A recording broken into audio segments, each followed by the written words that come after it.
That's nice. He's off the concussion protocol. Yeah, so he's not no designation. Yeah, that's good. All right. So we are back. Another Wisco Fanatics Wednesday. Jake and I starting off. We're going to update on the Craig Counsell situation and the Brewers manager situation. And then we're going to bring Mike in. We're going to get Jake and I are both bad news first people. So we're going to get the Badgers football game. We're going to talk about it right away, get it out of the way. And then we're going to move to Badgers basketball. Like we said in the post earlier today, there's going to be tons of awesome stats to come out of the Badgers basketball game from Monday. And then Jake and I are going to talk about the 3 Bucks games from last week. Other than that, Jake, have you any different thoughts on the Craig Counsell situation since we talked on Monday? Well, last week I was, shocked, right? Disappointed. And now I'm just kind of going into the next part of the grieving process, and I'm angry, after hearing stuff like this was his dream job, all that coach talk stuff. And I texted you this earlier this week, is that I'm really getting sick and tired of all the coach talk that he's giving us, and Ananasio said it, and I know you're going to touch on Ananasio as well, but yeah. Ananasio said that he lost, the community, and he did. And Wisconsin it's a special place, man. It's a great place to live. People here are just really, really nice, really understanding. They're just good people, man, plain and simple. You and I included, we grew up in this area our entire lives, and I feel like we're just nice people, right? I've traveled, you've traveled, and it's different out west, it's different down south, it's different out east, man. And that Midwest feel is different. And he lost a good community, to be honest with you. And when he was coach talking to us yesterday about, oh, I hope I'm still part of the community. Nah, man, you made your bed, they ain't got to lie in it. That's what they say, right? So that was your dream job. You always wanted to go there, yada, yada, yada. Get the hell out of here. That's all I got. So my thing is, you mentioned the dream job comment that Counsell made, and his agent is a pretty I can't say that I'm like in favor of how his agent has discussed things as well. He seems like he was in it for the payday also, which Craig Counsell being paid $40 million over the next 5 years is crazy. Not saying that he's not worth it, but I mean, it's it's more than being the highest paid. It's resetting what managers are going to get paid. Yep. And really what it comes down to is the first thing that people did right away was say, oh, Atanasio was too cheap. And this is why we need to make sure that we have all of the information before making comments like that. Because it sounds like even if Atanasio had offered him $8 million a year, that he still would have chosen the Cubs. They offered to make Counsell the highest paid manager in baseball. Counsell said, this is my dream job, and I'm going to be the highest paid. And that was it. They didn't give Atanasio a chance to even match what the Cubs were willing to pay. Yep. And it was basically, Counsell wants the Cubs want Counsell. That's where he's going, honestly, regardless of what Milwaukee does. If I can interject real quick. Yep. The photo of him sitting next to Raleigh Fingers, I believe, who else is in that photo? God, I'm blanking. But anyways, when Counsell's a kid and he's smiling and Raleigh Fingers is smiling, they're holding the baseball. Oh no, they're holding a trophy. That photo has a different feel. All the hometown kid gotta get it done here. That bullshit's done. I feel way, way different. And I told everybody last week to not lose respect, and I still stand by that. I did not lose respect for him. I'm one of those rare people that really sticks up for players in this occasion, a manager, and I always cheer for people to get their money, right? I'm not paying it, so it's no hair off my back, right? But I always cheer for people to get the money. But golly, man, the way that it happened, man, it just feels like I was lied to. Honestly, it feels like I was lied to, and it's not kind of. It's not the end of the world because we still have good players here, still have a good farm system, we still have pitching staff. Like, The I think our Brewers, front office is still good.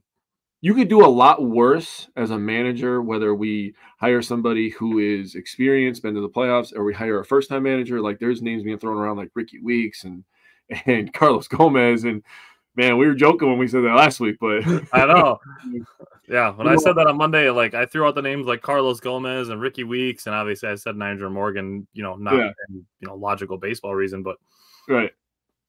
But like my point being, like there's a lot worse places you could start out at manager than the Milwaukee Brewers, who have veteran players, talented players all over the field. So, Counsell, man, all I gotta say is karma is real. So the couple things that I want to touch on before we switch into Badger mode here is one of the reasons Craig Counsell said he wanted to go to the Cubs was for a new challenge.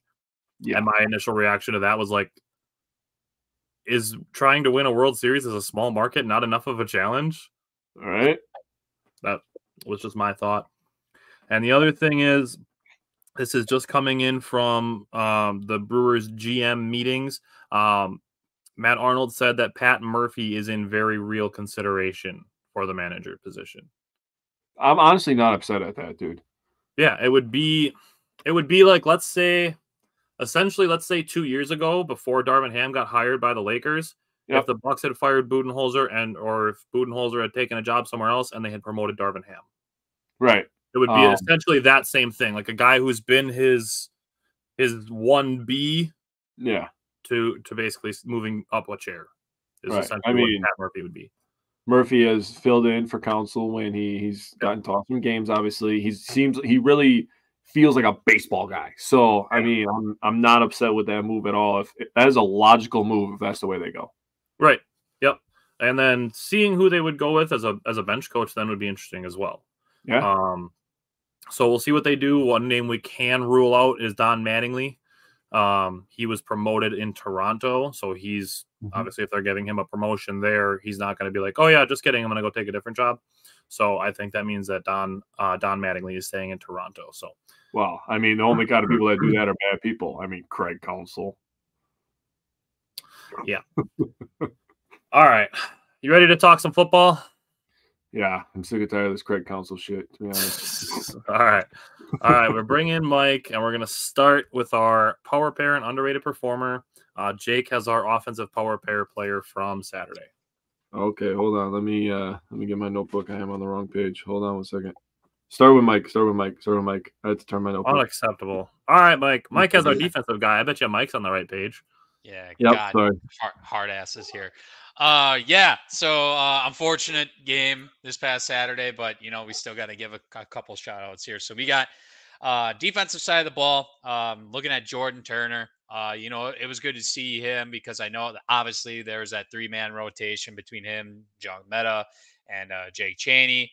He obviously had a little bit of trouble in the beginning of the year outside of football, so it's good to see his name out there. He had 8 tackles and one big time sack during the game. So just wanted to give him a quick shout out on that. All right, Jake, you prepared now? No, go. All right. I got the underrated performer. I went with Jackson Aker. I'm going to talk more about him in our offensive segment, but he had a slow day the week before, but he had 11 carries for 48 yards, 4.4 a carry, and also added 4 receptions. So I went with Jackson Aker for the underrated performer. Sorry, my emotions from Craig Counsell were really getting to me. I was on basketball. I'm in basketball mode right now, man, and I was rewatching the Badgers basketball game, so I was really into the basketball. So my fault. But for offensive power pair, we picked Bryson Green. 4 receptions, 96 yards, and a touchdown. A lot of yak or rack, whatever you want to call it, yards after catch, run after catch. I don't really care. But yeah, he played a good game. Mikey was bringing him up the last couple of weeks. I was begging for him to get in the end zone. He finally gets in the end zone, so thank God for that. That's my man from way back in the primer, which feels like a long time ago now. But all right. All right. So, Mike, on the offensive side of the ball, what did you see that did actually get better despite the Badgers not coming out victorious? I don't want to say I was nitpicking a little bit because this was a tough game, right? But Right. even though he did have that fumble, I did want to give a quick shout out to Cade Yacomelli for Okay. being his first full game, I guess you could say, as a Badger. He had 10 carries, 48 yards, but he had a couple runs or a couple spurts of like 10 and 12 yards. He also caught a couple of passes as well. So we know he can be effective on both, running it and catching it, which is what this offense, as a running back, that you're asked to or called upon to do. So Yeah. it was good to see him show some flashes, and I'm thinking we might be seeing more of him in the coming week here. Yeah. Jake, what about you? What did you see that got better? The offensive line improved. I wrote down a lot of numbers last week. My hand is still recovering. I didn't write down quite as many numbers this week, but Malman, Nelson, Joe Hubert, Furtney, and Bortolini, I did write down all of their numbers. We gave up 2 sacks. This is just the offensive line. I will give you the totals after. The offensive line gave up 2 sacks, 0 hits, so that's fantastic. 1 hurry, and 3 pressures. Nice. So if you remember, I'll go back here. Our average is we give up 0.75 sacks, so we were over on that. Yep. We give up 1.75 hits, so under on that, or a little over on, or no, under on that. We give up 0 hits. 5.25 hurries and 7.8 pressures. So only 3 pressures from the offensive line is fantastic stuff. Yeah, good. In total, we gave up 2 sacks, both from the O-line. 0 hits total. So for everybody, tight ends, running backs, everybody. 2 hurries total, only 1 from the offensive line, and 4 pressures total, and exactly 3 from the offensive line. The other hurry and the other pressure came from Jackson Aker, and I remember both on one play. So they were better this week. Yeah, I went with Jackson Aker as what improved, and I brought up last week that my key was Phil Longo needing to be more creative for the run game because they were going to be likely without Braylon Allen. That ended up being the case. So looking at Jackson Aker, he had 3 carries for 10 yards against Iowa, 2 carries for 5 yards against Illinois, and then he had 9 carries for 34 yards against Ohio State and added 5 receptions.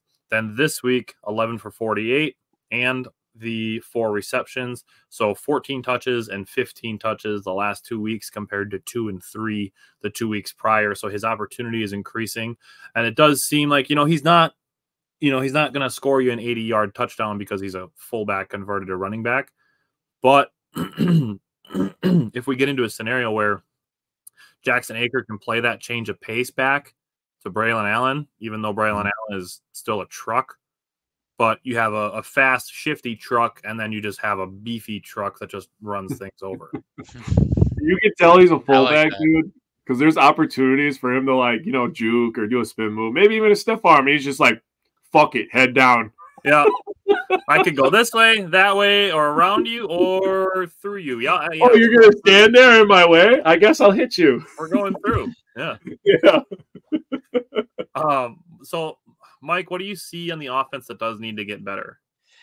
So I wanted to bring this up because going into our matchup, into the Indiana game, I said that we got to let Braden Locke cook, right? Well, this past week, it's not like he completely, cost us the game or anything like that. But just from like I stole this from Flood, the eye test, just watching him, you could tell there was a little bit of a struggle, unfortunately. I mean, 21 of 41, 243 yards, 2 touchdowns. QBR was 33.5. So that is definitely a little, that tells a little bit again with the eye test. I mean, he even said himself this week, there is quote unquote 10 or 11 plays that he would like to have back. 10 or 11 plays is that's a lot. Quite a bit. Yeah. We missed out on a handful of those like 3rd and 4th and shorts that were misfires, I would say, on his behalf. So it's just something you got to clean up. And then also going back to, this has been another common occurrence. There's a big delay of game penalty. It was third and 10, Q4, right about the 13 minutes to go or whatever. 3rd and 10, the 25-yard line of Indiana. We get that delay of game. That screwed up a lot, which eventually led to a 4th and 30, and then we had to punt the damn ball. So it's just, more like discipline, accountability, and just knowing where you are in the situation. Should maybe a Fickle have called a timeout? That's debatable as well. But we have seen this happen before. So that's just, more stuff that we got to have Braden clean up on as we go forward here. And I'll throw this out there too. We didn't know this during the game. It was something I brought up, but Nathaniel Vakos wasn't 100% healthy, which is why some of those scenarios where it's like, why don't they try a field goal and go for the points? That was why Fickle addressed that after the game. George said Badgers play Tennessee on Friday. That's Badger basketball. We're going to do that after Badger football. Jake, what do you see on the offense that still needs to get better? I feel like I just say this about both my football teams for the last 100 years, even though it's only been a mere 8 weeks, right? But fast starts, man. Oh, my goodness. It would be really nice to just come out and score a first possession touchdown, wouldn't it? Wouldn't that just feel good? Can you imagine what that would feel like for this football team? Oh, my goodness.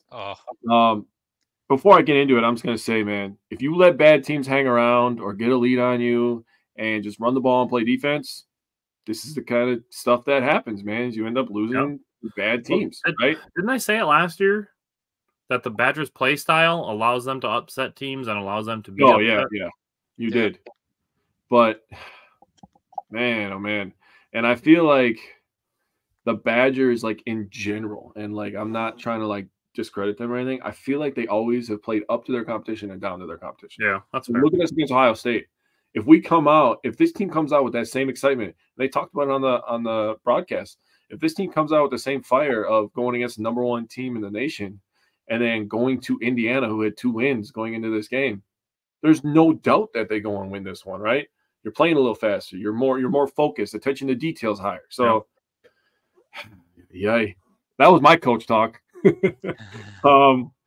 First 4 possessions. The first possession, 7 plays, 33 yards, turnover on downs. Second possession, 7 plays, 22 yards, punt. Third possession, 3 plays, -1 yard. Fourth possession, stop me if you heard this before, 3 plays, -1 yard. What the hell? The first one for 3 plays, -1 yard was 44 seconds. We had the ball for 44 seconds. Yikes. The second one was 59 seconds. So, honestly, not much better. Yeah. And then we finally get into the end zone with a 5-play, 68-yard drive. The Badgers didn't score in this game until 4 minutes left in the first half. That is inexcusable. Honestly, like, I understand the injury bug was kind of hitting us, but we are the Wisconsin Badgers. We had the talent to win this game. There's nothing that you can, there's no excuse. Exactly. If we're going to talk, we'll talk about that. I'll let you cook in a sec. So on third downs, just in the first half, we were 1 of 5. Locke completed 1 of 4 for 11 yards. His one completion for 11 yards was when we were in a 3rd and 14. So we got 11 of the 14. That was when we then failed on 4th down. And we had 2 penalties on 3rd downs. That also killed us. 1 third down was a 3rd and 7 at the 9. We had a false start at our own 9 from Joe Huber. So we were really backed up there. And the other one was on a 3rd and 3 when Cade had a really big, nice run. And there was a holding call on Nelson. And it really kind of killed any momentum that they were creating with that drive. And it's just like, why are my football teams hurting themselves? Can we just honestly just focus on killing the other team? Why are we false starting and holding and incompleting and not running the right routes? And God, Jesus. It's so frustrating. So I will put the cards on the table. The Badgers are without their starting quarterback, their starting running back, their backup starting running back, and one of their starting wide receivers on offense. I know, but... And I know. They're still playing a team that was, what I'll say is pretty easily beatable. Yeah. But here's the thing, is yes, it's a bad loss to a team they shouldn't have lost to. Mm-hmm. But we still have to be rational after these types of losses. I know. Because I will say this about any team that we talk about, you learn a lot about people by how they react to losing. So the fact that there are legitimately people who are saying to fire Luke Fickell and Phil Longo and Mike Trussell, just turn your TV off and delete your social media for the rest of the year. Yeah, right. Like, I'm dead serious if that's how you're going to react. Yep. Just tune out for the rest of the year. Yeah. And it's a situation too where people are saying, "Oh, Luke Fickell's in over his head." Like, were you not here all summer where he's got us in a better recruiting situation than Paul Chryst has had us in the last 5 years? Dude, he has none of his guys, which is understandable. So I'm gonna give it 3-4 years before I really start being 100% invested in the Fickell project. Right. But right now he's laying the groundwork, and that's fine. And we've seen improvements in a lot of areas. But man, that loss still hurts. And it's frustrating because we're in a situation similarly with the Packers where we've had to adjust our expectations based on where we were in the preseason. And what it comes down to is we know we have to go through the harder times for things to get better. Nobody is just 100% good all of the time, every single year. Yes, you have your perennial contenders in a lot of places, but we've seen it with the Bucks. We've seen it with the Brewers. You have to go through bad foundation building years when you start over to get to having that strong foundation that you can lean on. The Badgers don't have that strong foundation to lean on. And then not only that, but like I said, essentially losing 4 starters on offense. That's a tough spot to be in. So that's, like I said, we just have to adjust our expectations and be rational. I'll say, if the Badgers follow the Bucks blueprint, I'll wait 8 years for a title. All right. So my thing on offense to improve is fumbles. Fumbles have derailed a lot of games for the Badgers this year, starting all the way back with the Washington State game. They had 3 fumbles in that game. They had 1 versus Iowa with 3 minutes left, and they were down 6. They lost 1 fumble versus Ohio State on their first possession. And then they lost 2 in the second half versus Indiana, 1 when they were down by 3, 1 when they were down by 6. So this is where I'm going to say maybe cut Braden Locke a little bit of slack because there were essentially in the last 3 weeks or last 4 weeks, 3 fumbles in 1-score games where he could have had a chance to lead the Badgers to a win. Yeah. All right. Switching to defense, Mike, what did you see that got better on the defensive side of the ball? I just looked at the end of the day, our rush defense. I mean, if there is something that I can honestly say with, from the defensive standpoint that has, as a team overall, that has potentially improved week by week by week on a somewhat consistent basis, I think it's the run D. We know in the beginning of the year, especially how much we definitely got gashed a few times. So, I mean, this past week, we held Indiana to 41 carries for 75 yards. That's pretty damn good. So, going to give a shout out to that. I mean, there was timely plays when it may not have worked out the best, but I think overall, the rush D, if you can hold a team to that many carries for only 75 yards, I think that deserves a little bit of recognition. So, definitely got to throw that out there. Jake, what did you see on the defensive side of the ball that got better? Second half defense improved a lot from the game against Ohio State. So I wrote down all the numbers, and this is where the carpal tunnel came back. Ohio State, we gave up 199 yards in just the second half. Yikes. They had the ball for 17 minutes and 15 seconds, which adding time, by the way, hurts your brain. So I was pretty much cross-eyed on Monday afternoon. We had them punt 3 times. They scored 2 touchdowns.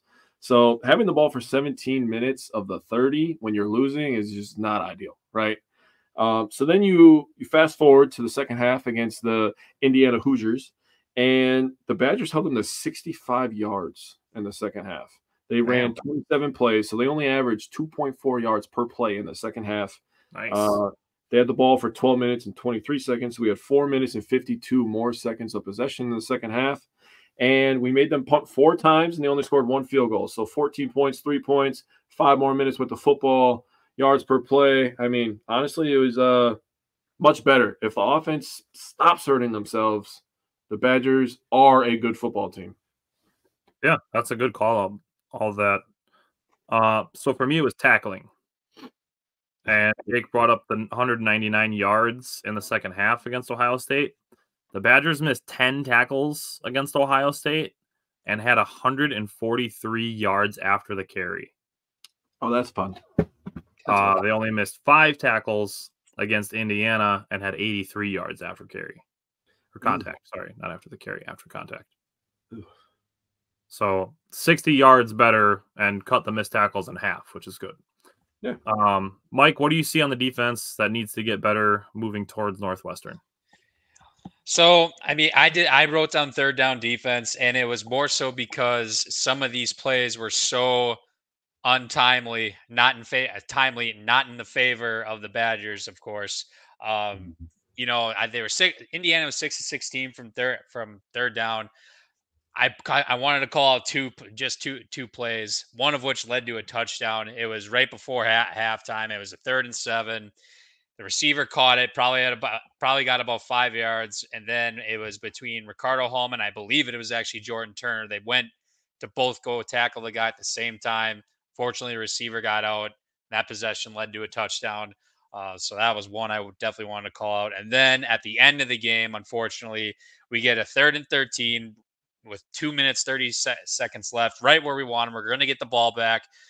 Quarterback rolls out to the left, throws a not the greatest ball, but yeah, we get called for a pass interference, and you know that pretty much sealed our fate. So just just got to clean up on that stuff. I mean that this is all avoidable, whether it's tackling or just penalties at the end of the day. So it's definitely something we could improve on going forward. Jake, what do you think needs to get better on the defense? Red zone defense, man. You got to have a bend don't break mentality, especially in the Big Ten. And when you're a team where your offense is struggling, you have to hold teams to field goals. That's just the reality of the situation, right? The Badgers allowed Indiana to have 3 trips in the red zone, and they scored 2 touchdowns. That's where the game was lost. Yeah, honestly. Sorsby had a rush touchdown, and he had a pass touchdown. I mean, that catch in the end zone, I mean, if that guy's not that big and doesn't catch that with one hand, I mean, what a spectacular play, honestly. So, I mean, you kind of tip your hat to that. But, honestly, the red zone defense has got to be better, man. So, on your point, mine is to defend mobile quarterbacks. My matchup to watch last week was Brendan Sorsby versus the Badgers middle linebackers. Yep. And on the first possession of the game, Brendan Sorsby runs for an 8-yard touchdown. Brendan Sorsby running also converted a 4th and 1, a 3rd and 3, a 2nd and 3, and a 1st and 10 for 13 yards by himself. He ran for 5 total first downs and a touchdown. Those 6 plays account for 6 of his 9 rushes. All right. I'm getting angry again. Yeah. All right. So we got the ugly one out of the way. Let's move forward. Let's reset. Mike, what are you looking for from the Badgers offense this week against Northwestern? Just looking at, the Northwestern's guys, they got 2 stud linebackers, it looks like, in the middle. I mean, this dude, Xander Miller, had 19 tackles last week against Iowa. So we're definitely going to have to keep our eye on him offensively. So we're going to have, I don't know, we're definitely going to have to try and establish a run. It's kind of like we've said this before with the whole Jekyll and Hyde thing. I don't know what to expect, like where we could maybe, take advantage of this situation, because it seems like we do good in one and running one week past the other, and then it's a little bit in between. So, obviously I'm a guy, it's Big Ten country. I would love to establish a run against these guys. Northwestern's D is decent though too. So, I'm just looking to see ground and pound, maybe try and, a couple deep balls, but established the run first. I know it might just be Jackson Aker and Katie Akameli, but if Braylon's ready to go, give him the ball 20, 25 times if possible. Jake, what are you looking for from the Badgers offense? So let me set the scene real quick here. You got the Badgers coming in at 5-4, 3-3 in conference. Northwestern 4-5, 2-4 in conference. To be completely honest with you, it's crazy leadership by all the seniors on this team after everything they went through in the offseason. It is honestly amazing that they're 4-5. Yeah. No shit. Like that's crazy. That's they are 0-3 on the road. And all their 3 road losses are to Rutgers in conference. Their 3 road losses are to Rutgers, Nebraska, and Iowa last week. Wisconsin is 3-2 at home. They have losses to Iowa and Ohio State. So, I mean, 2 ranked teams. So, I mean, and we should have won the Iowa game. Let's be honest, right? Yeah. That was another game where they had some missed opportunities, but they're learning. Wisconsin offense with Northwestern defense. Mike brought up the linebackers, right? You got Bryce Gallagher and you got Xander Miller. Bryce Gallagher this year has 78 total tackles, 27 solo, 51 assists, 1 sack, 2 forced fumbles, 1 fumble recovery, and an interception. Yeah, he's pretty good. Yeah. He's just everywhere. I mean, he's just everywhere. In 2021 and 2022, he combined for 190 tackles, 112 solo, 78 assists, 2.5 sacks, 1 forced fumble, and an interception. Jesus. This guy's good. He plays football. Yeah. Xander Miller, he's no slouch either, right? 74 total, 40 solo, 34 assists, 4.5 sacks. He has an interception, which he returned for 28 yards. In 2022, where he got most of his playing time, he had 87 total tackles, 53 solo, 34 assists, 3 sacks, and 2 interceptions. These guys are good. They've seen almost everything. They played Big Ten football together for 2 years now. You're not going to fake them out. Honestly, to go at these guys, run it down their throats. You have to run straight at them. That's what you do with X Factor players. You find out what they're about, right? And to your point, Mike, if we have Braylon Allen, you hand him the goddamn ball and you say, carry us, big fella. I honestly think, because Mordecai was in pads last week, I think we can get Mordecai, Braylon Allen, and Chimere DK back this week. I haven't read anything on it, but it is Mordecai's birthday today, so happy birthday to Tanner Mordecai. But I don't know. He was in pads, so I thought that was weird that he was in pads. I don't know what that was all about. Yeah, I wanted to call it that out too. I forgot. I don't know. Maybe I was going to touch on it with my thing on the offense. Go ahead. I'll let you touch on it, Tyler. You go ahead. So essentially, based on where the Badgers are the rest of the season, I'm throwing out rankings. I'm not going to bring up any more. The Badgers are this ranked. Their opponent is this ranked. I'm really looking more, given the amount of change that they've gone through, I'm really looking more contextual things.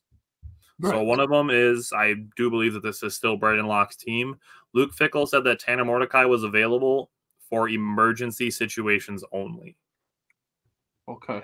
So I think even though he was in pads last week, he's probably still the 3rd, maybe even 4th string quarterback at this point, and I haven't heard any news to the contrary yet. Okay. So this is still Braden Locke's team. We're going to have to wait and see with Braylon Allen and Chimere DK. They were both working out before the game on Saturday. So I would imagine this Saturday will be the same thing, even though DK was wearing a brace last week. I'm leaning towards Braylon Allen being in and DK being out. That's just my thoughts on it. But it is still Braden Locke's team at this point. And my main focus for the Badgers offense, whether it be just this week and they go back to Mordecai next week, or however long Braden Locke is still the quarterback for the Badgers, my main focus is going to be on him developing rapport with his wide receivers over the rest of the year.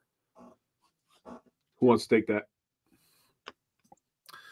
Reggie said, can I ask one question? Why are we using Locke over Evers? I wanted to ask that the other day. Locke over Evers, that has been the case since spring. Evers has the athletic ability, but he still needs to get better at the playbook system, football IQ system knowledge part of the football game. Yep. Braden Locke has maybe not quite the athleticism, but he's got the, he's got a good arm, and he's got the understanding of the playbook and the system. Yeah. So when you're talking about, oh, thank you very much. As I'm getting a special delivery, the Jesus juice. Lucky. You only get that at Walmart, people. So that was the last one, dude. Oh my God. I better go buy a lottery ticket. So you're talking Locke versus Evers.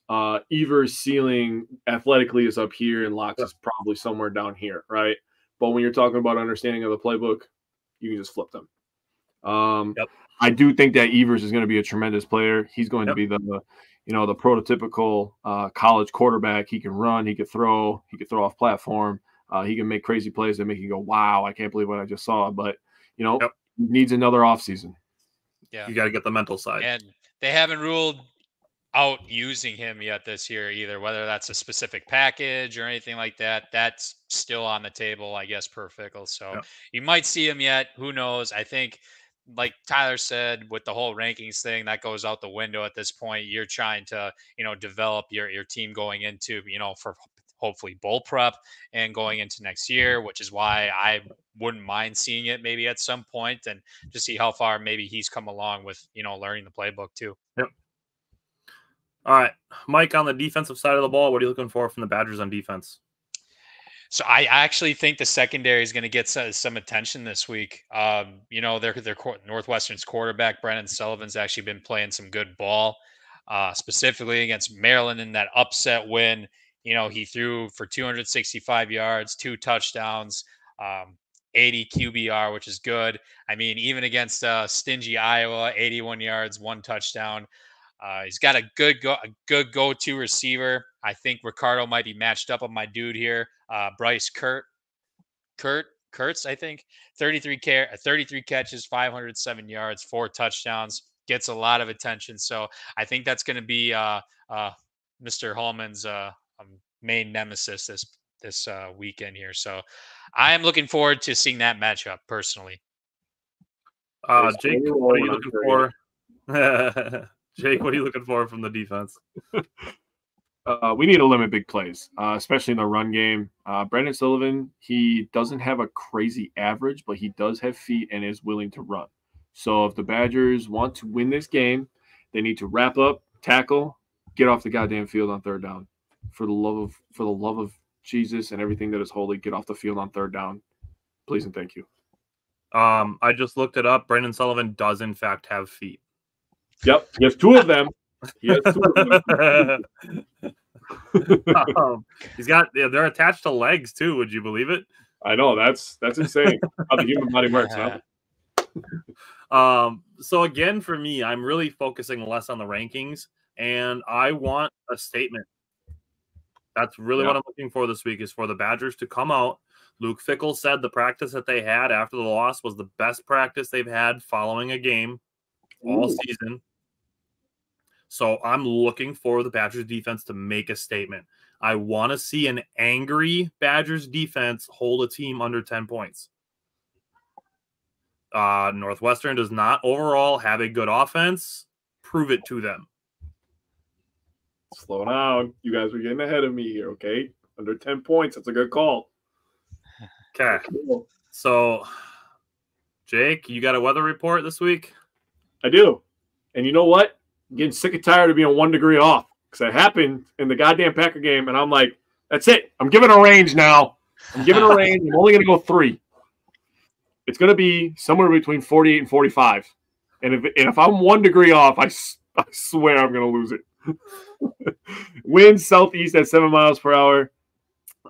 At the end of the game, it's going to be somewhere in the mid to upper 30s, 37 to 35. So it's going to be in there. All right. All right. Mike, what matchup are you watching? Yeah, I kind of mentioned it. I'm looking forward to seeing Bryce Kurtz. I think I wrote the name down wrong. I apologize. I'm right. I'm looking forward to seeing Hallman versus Bryce Kurtz. I think that's going to be intriguing for sure. And then our O-line against the stud linebackers as well. I mean, we we've been improved a little bit along those lines. So I'm just looking forward to how we block those dudes and just try to set the tone up front.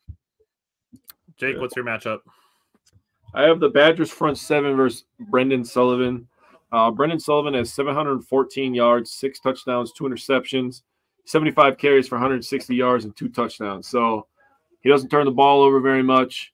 He's very smart with the ball. And, again, he can extend plays with his feet. So the front seven is going to have to create pressure, keep him in the pocket, and control the big plays. So for me, I'm not necessarily looking at a matchup, but I'm looking at Braden Locke versus himself / his development. That's really what I'm watching for when I'm watching the games, is I'm looking to see what Braden Locke does, how he responds to a rough game after having what I'll say is a fairly decent game against a really tough opponent the week before, and then having a loss to a team that, like I said, even though the Badgers have injuries, still should have beaten. Yeah. All right, Mike, what is your key to the game? I wrote this down. We had 8 penalties again for 78 yards last week. This has been a common theme all goddamn year. We cannot play consistent to save our life. The discipline, and I was gonna say too earlier, I'm holding everybody accountable. Like that starts at the coaching staff. That goes down to the players. This game against Indiana was inexcusable in my view. I think I don't care about these injuries that we had. We are still good enough to beat Indiana with the talent that we had. That's just my opinion. At the end of the day, I think there's no excuse whatsoever for that loss. I don't think it's as bad as that loss against Illinois last year specifically, but it's right there, because I don't know. There's a handful of games last year where you could tell we just kind of gave up and let teams just beat the shit out of us. Ohio State, Illinois. I mean, whatever, but even Washington State to a degree. Yeah, Washington State too. Yeah, you're right. So we need to play a clean game. Okay, if we lose and we at least limit the number of penalties, and just play somewhat consistent and just not stepping on our own goddamn feet every other possession. It seems like I can live with that.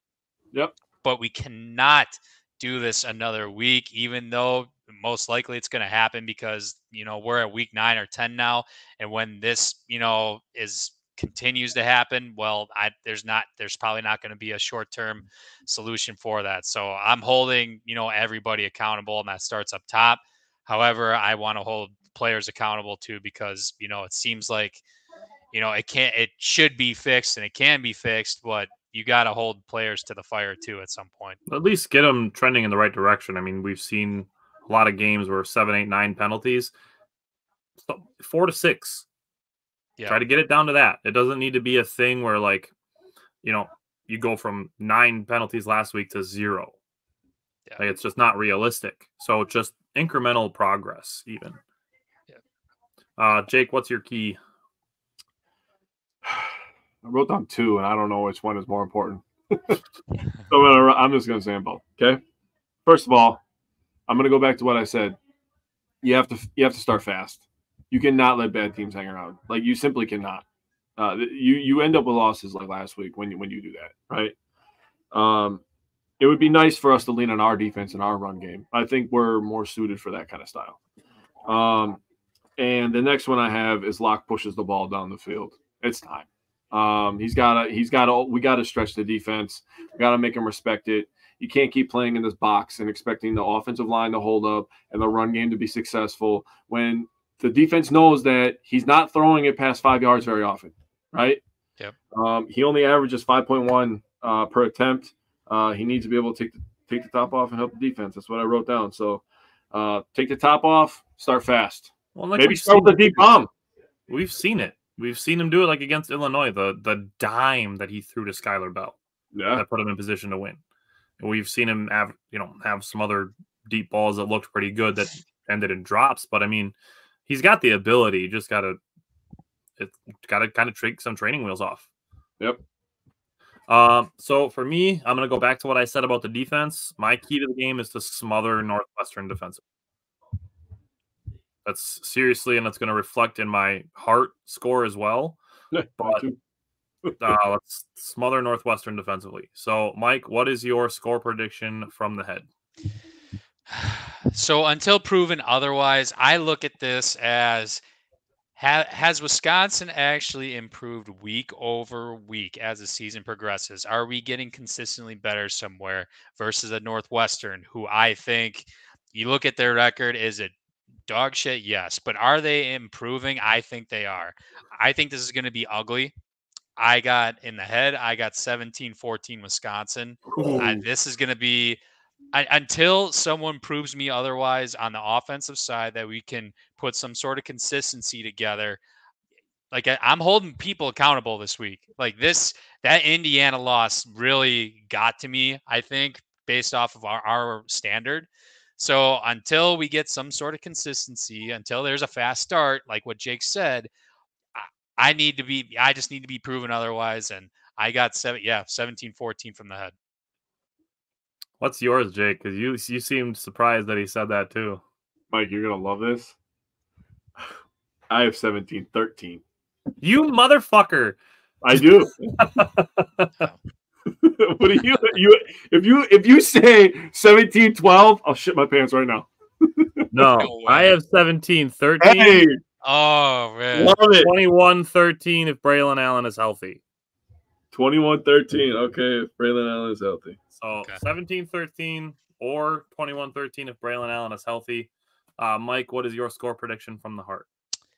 Not too much different. I got 20-10 Wisconsin. Again, I think this ends up being ugly, unfortunately. I don't think we can't go a week without playing clean this season. And until, like I said, until proven otherwise, I don't see us getting too many points on the board.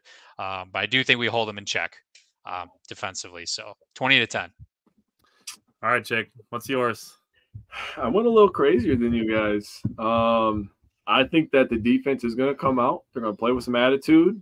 I do expect Braylon Allen to play. You're talking about people that are pissed off, and you want to piss off a 250-pound man-child? Not a good look. I have 28-9. 28-9. All right. Could Mine's use not that. super far You off. said under 10, and I was like, oh, he's calling it. Mine's still under 10. I have 24-6. Ooh. On the heart. I really want to see the Badgers dominate a game defensively. That would be nice. For it. All right. You guys ready to switch to basketball? This is going to be much more fun to talk about. Let's do it. All right. So Badgers basketball is back. Now, George touched on it. He mentioned it in the comments earlier that the Badgers play Tennessee on Friday. We are going to do this year, we're going to set goals. So we each are going to have 2 goals for the next week of games. But before we get into that, Mike, what were your 2 takeaways from Monday's victory against Arkansas State? So number one, I know we talked about, one of the freshmen, Nolan Winter, being in the lineup, but my takeaway is we're going to have multiple freshmen in this lineup this year. Yeah. I was very, very impressed with John Blackwell. Coach Gard was talking about him after the game, and he mentioned that, during in his high school years, he was the one like bringing the ball down, controlling the game, so to speak. But what he loves about Blackwell is that he's really, really good with moving without the ball, which is vital in college basketball in general. But no, he played for 15 minutes, 12 points, 4 rebounds, 1 steal. The guy was all over the place making plays.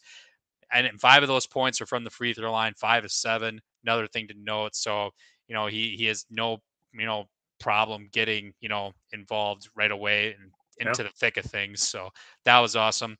And then Nolan Winter, 14 minutes, 6 points, 7 boards, 1 steal, fairly close to a double-double. So not bad for a debut. So, and Nolan Winter was the first guy off the bench along with Carter Gilmore, I guess. So, we're going to see these freshmen a lot, I think, this year. You guys will, touch base on a couple other things, but no, it was good to see 2 freshmen contribute as high as they did. Shows that I think Gardo can recruit. Yeah. Not that that's news to us, but we only said it all last fall and winter, but here we are. Yeah. I was waiting for somebody to say it, bro. I was waiting. So I was going to touch I on feel like I only said it 4,000 fucking times last year to wait because Greg Right. Card has a good recruiting class coming in. Yeah. And then you want to say my second one right away? Yep. Yeah. All right, Rip cool. it. So yeah, I mentioned this in the chat too.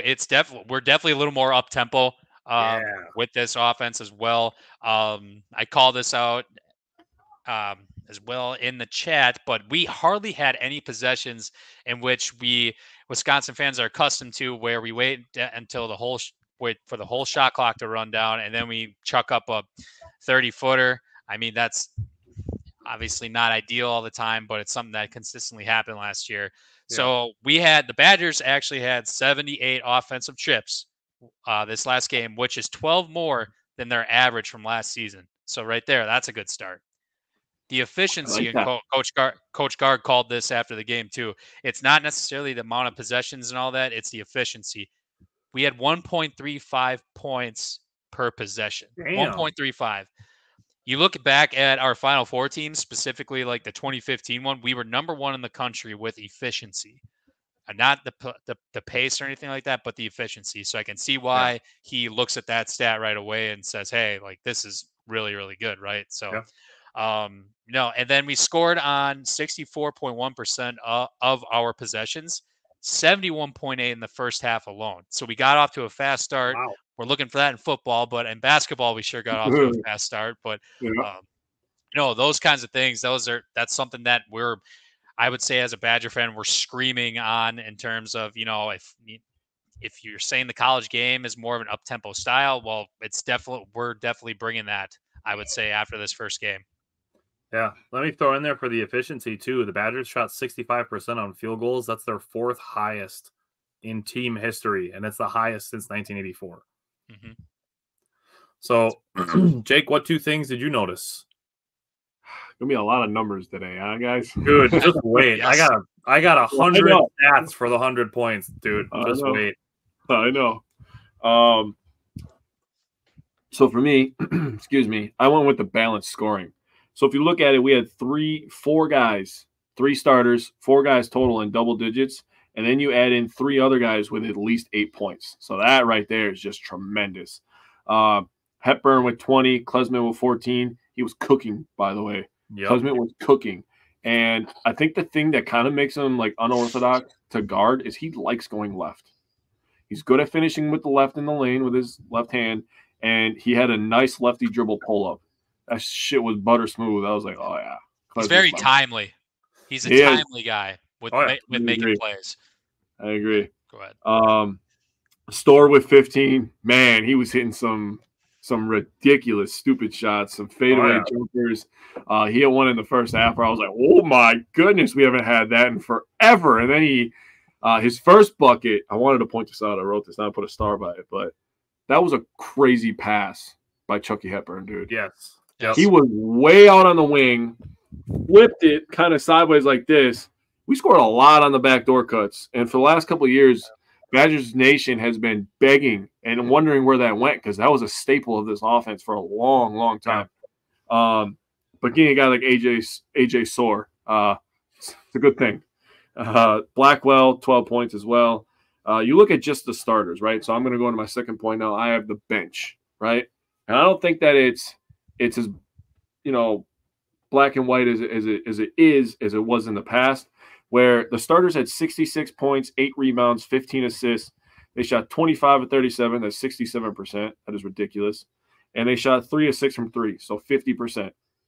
You look at the bench, they scored 39 points, got 22 rebounds. Damn. They only had 2 assists. Only one guy had assists on the bench. My man Nolan getting those 7 boards. Isaac Lindsay only had 2 assists. That was the only assist off the bench. But they shot 14 of 22. That's 64%. Damn. And they shot 2 of 5 from 3. So they were 40% from 3. So, I mean, the bench all up and down was providing good minutes. I didn't write down the guys that played like 1-2 minutes because the hell's the point of that? But overall, man, shooting 65% as a team is just stupid. So the Badgers also have 56 points in the paint, which is wild. Yeah. And before I get into my 2 points here, I just want to say Chucky Hepburn looks so light on his feet. Oh, it was exciting to watch. He looked so light on his feet. Like he played most of the game on his toes instead of flat-footed is how it felt. And he looked quick, agile, like twitchy. He looked really good. For me, my first, I'm going to save the 100 points. I have the 100 points of the Badgers score, but I want to go back to AJ Storr because Jake touched on it a little bit already. His size at 6'7", but being a shooting guard essentially is a massive advantage for him. He hit 2 mid-range jump shots that were pretty well contested, but might as well just have been shooting against a pylon. Yeah. Because he was able to rise up and then just obviously being taller. And he had a pretty high release on both of the jump shots that he took. To me, it looked a little bit Nigel Hayes-esque. Because he had that mid-range game. Yep. So that's kind of what it reminded me of a little bit. And obviously, AJ Storr is his own player, and I'm probably not going to make that comparison for the rest of the season. But just those couple of mid-range shots that he made kind of, reminded me of that a little bit. Now, AJ Storr scored 9 of the Badgers' first 16 points in 4 minutes and 39 seconds. He's going to be a problem. Yeah. The Badgers started this game up 9-0. So, yeah. AJ Storr, definitely going to be fun to watch for the rest of the season. Yep. Now, oh boy, I got a lot of stats ready to rip off here. So my second takeaway is that the Badgers scored 105 points. That is the most points they scored since December 23rd, 1993. I was 4 months old. Nice. That their last 100-point game was December 13th, 2018. They scored 101. The 105 points they scored is their most under Greg Gard, more than any Bo Ryan coached team, more than any Dick Bennett coached team. The 105 points is the most points ever scored in the Kohl Center, and it is the most points they scored in a season opener since November 27th, 1993. I purposely didn't read a single thing because I wanted to hear these stats from you. So thank you for that. So, yeah, I literally went through damn near 30 years of game logs to see how long it's been since the Badgers had an offensive output like this. Yep. Jesus. I definitely remember that North Dakota game when Frank Kaminsky had his 40 burger or whatever that was back in 2015 when they hit 103. I believe. Yep. I definitely remember that game. I think it was 2015. Yep. They had 103. I went that 105 is the most. 2014. Yeah. Yeah, 14. Yeah. And they had 103. So 105 points to open the season. Now, I will say this. I do not expect them to be in the hundreds often. No. But I do think 70s, 80s versus 50s, 60s is more about what we'll expect. I agree with that. That's fair. So that said, the Badgers play Tennessee on Friday, and then they play Tuesday at Providence. So, Mike, what are your 2 goals for these 2 games? I'm kind of going to piggyback off of the struggles that we had last year for this because it's something I'm really going to watch to see if they improve. Can we get to the free throw line, right? We got to the free throw line 30 times this first game, right? That's nice. Great. 21 to 30, that's awesome. What did I said last week on the primer? Coach Guards literally said he wants to get to the free throw line 25 times a game. Yeah. So I am going to be looking for that. And I honestly think, with this up-tempo style, obviously, AJ Storr having his way. He got to the line a few times as well. This offense, I think feels like it definitely clicks a little bit more too, and we're going to have more opportunities to get to the hoop. So my first goal is definitely, can we get to the free throw line against, Tennessee? Tennessee is what last season was the number 1 rated defensive team in the KenPom. So that's going to be one hell of a matchup. They got plenty of guys returning to the squad. So, can we get to the free throw line against these guys? That's definitely number 1. And I guess for next week too. But that's just something I'm watching closely. Yeah. You got two of them, or you got? Oh yeah, okay, yeah. I'll say rip my them, second rip one. them both. My bad. You're good. So it's more so it's kind of a combination here. This first game we did give up 10 offensive rebounds. That is still, not the greatest or whatever, but one of our struggles last year was rim protection and interior defense. So I'm going to be watching that closely too. More so because now that we have somewhat of a backup for, Steven Krall, should he get in foul trouble, should, whatever happens. We got, looking to see what Carter Gilmore can do. Obviously, Nolan Winter as well, especially since they were the first guys off the bench too. So just looking to see how we can, hopefully improve somewhat on the rim protection and interior defense with that extra help. Yeah, good call. Jake, what are your 2 goals for next week? I like those. Nice job. My first one is to continue dominating in the paint. That's definitely a staple of this offense. Backdoor cuts. It seems like everybody reverts back to the 80s when they touch the ball with their back to the basket. Carter Gilmore only made one shot. He only shot it twice, but that was a beautiful move. Great footwork there. Shout out to Isaac Lindsay. Both of his baskets were post touches. Yeah, you son of a bitch. I was going to say, why the hell is Isaac Lindsay? It stood out to me so weird. I couldn't wait to bring it up.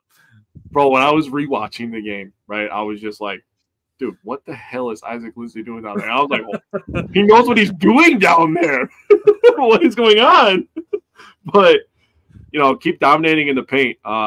Like Mike said, they were turning a lot of players. Tennessee is a very good basketball team. They are on the short list of teams that can win the title this year, and I'm being dead serious when I say that. Yeah. Now, you want to talk about a measuring stick game? Now, people were complaining about Arkansas State, our defense against Arkansas State, right? Arkansas State plays really fast. Yeah. Like, we scored or we would get fouled, and we were full court pressuring, and they would still get the ball at the floor in like 5 seconds. Yeah. Of course they're going to get in the paint. You have to make 2 dribbles. I mean, my God, use your eyes. So, with that being said, I had to say that, dude, because that was really bothering me. My second thing is to just continue to let Chucky cook, man. He seems like he has taken a step forward in his leadership, taken a step forward in his play. I love your call out of him looking a little bit quicker. It's going to be really key for him to get downhill and get into the paint. He had a really nice shot attempt in the midway through the first half. We were up like 31-19, and he did a little step back mid-range, and it just bounced off the back rim. But those are shots he's going to be able to get now that he's a little bit quicker and he can get to the rim. So if he can start making stuff like that, that makes him a mismatch, just like AJ Storr. And we're going to have more options too, right? I think Chucky's going to get his looks. Just as anyone else, I think, on this team will, whether it's Connor, AJ, Big Steve at times, obviously, too. I think just with more efficient how this offense can be, I think Chucky's going to get his looks for sure. He should be able to. Bro, no way that Steven Krall weighs 247. There's no way in hell. Is that what they have him listed as? I saw when I rewatched the game, he's 7 foot 247. There's no way he weighs that close to Giannis. I don't believe it. I will never believe that. What are they? So that's classic Midwest, like pump up the weight. Yeah, right. He's probably only 6'10" too. Good call. Put him at 7 feet, so that way when the opponent looks at it, they're like, "Damn, they have a 7-footer." Right, dude. First off the bus. All right. So to tie into you saying let Chucky cook, my first one is to replicate the scoring. Again, I'm not expecting the Badgers to score 105 points, but the Badgers did hit 100 points with 5 minutes and 24 seconds to go. So they scored 100 points in 35 minutes. So, and after that, they emptied the bench. So obviously with Tennessee, you're getting better defense and you're getting better offense from your opponent. That said, what I do think is going to be important to keep track of here is the health of Connor Essegian. Yeah. He didn't play in the second half. He was dealing with what they called an upper body injury. It seems to be like a back issue. They had him on a bike during the second half. So Connor Essegian's health is going to be something to keep an eye on.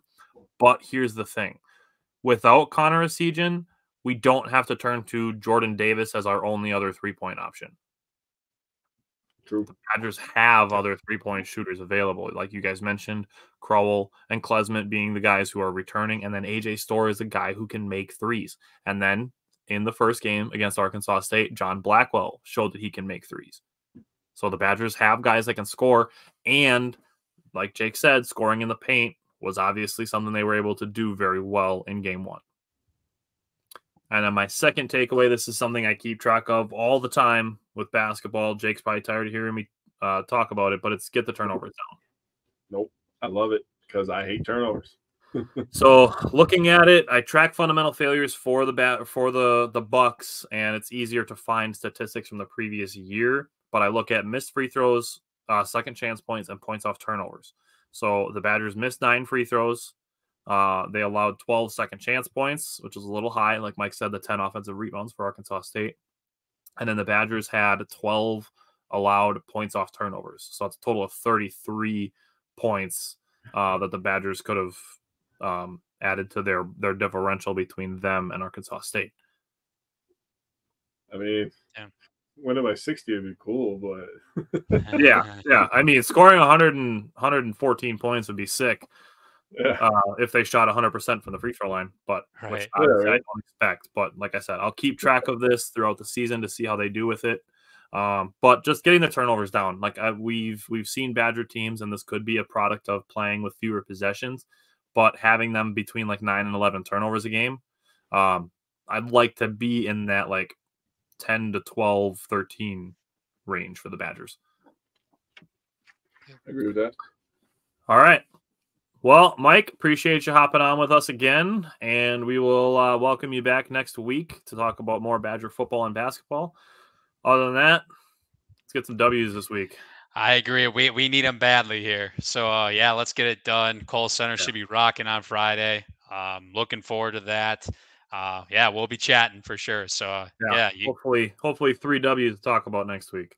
Exactly. Let's do a collective laugh at all the old people because I don't have Peacock. I wish I could watch the game. It only takes a couple clicks. Get that subscription, and then you won't have to worry about it for another year. $6, dude. Yeah. You're buying your freaking tapioca for $8. Yeah. For a week, you old fart. Oh yeah, a quick shout out, happy shout out to Jack Robeson and Daniel Freitag. It's their sign-in day for the basketball program. So quick shout out there. Woo. Yeah. All right. Later, fellas. See you next week, Mike. Yep. Bye. All right. Let's get into some more basketball. I'm glad that at least with the way that we structured the show and the Bucks playing the way that they did, that we get to get the bad news out of the way first. Even though we have our power pairs to start with, but then we get to get the bad game out of the way and talk about 2 good ones. That's okay. All right. Let's start with power pair. Yeah. Power pair and ready performer. Rip them. You want me to go first, or you never go first? How about you go first this time? Hey, that's just my hostly duty. I always let other people. No. I'm gonna be host right now. You go first. How about that? All right. So Jake and we switched. Last week I had Dame. He had Giannis. This week I have Giannis. He has Dame. Giannis is my first power pair player. He had 25 points a game, 8 rebounds, 3.7 assists. Shot 54% from the field, 40% from 3, which I'm going to talk about several times, and 64% from the free throw line, which is kind of par for the course at this point.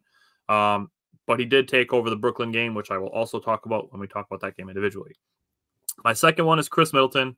He averaged 12.7 points a game, which obviously is going to go up as he continues to play more minutes per game. Also 5 rebounds, 2.7 assists. I'm going to come back to the rebounds again at some point.